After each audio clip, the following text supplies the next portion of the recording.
going on, Algebra Bros? It's Mr. C here, and in this video what we're going to do is use the graph of a rational function to solve two inequalities. Let's go ahead and dive right into it. In part A, we want to solve f of x is less than 0.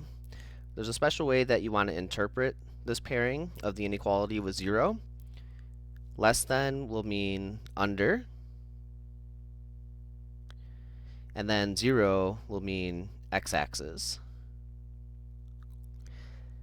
So there's kind of two phases to this. You first want to identify which parts, if any, of the graph are underneath the x-axis.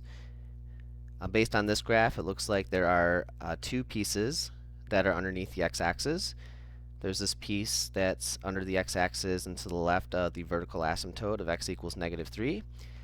And then there's this piece which appears to start at the origin and heads down to -infinity while staying to the left of x equals 2, that vertical asymptote. So that's the first phase. The next phase is to collect our answers for x, which will basically be the segments of the x-axis that correspond to each of these pieces.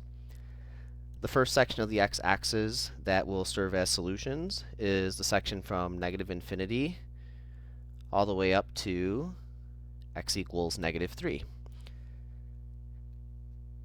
The next section will be from the x values of 0 all the way up to 2.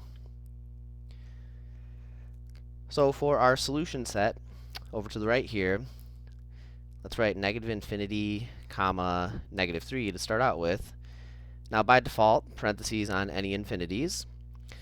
And the -3, we're also going to include parentheses on that.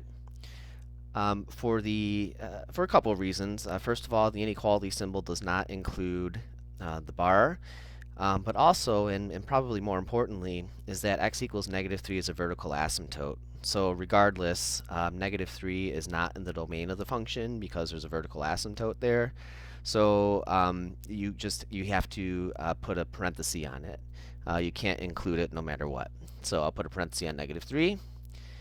And we're going to union this with 0, comma 2. I'll put a parenthesis on the 0, and the reason for that is because there's no bar underneath the inequality symbol. And then for 2, I'll put a parenthesis on it for those two reasons this time. There's no bar, and also x equals 2 is a vertical asymptote.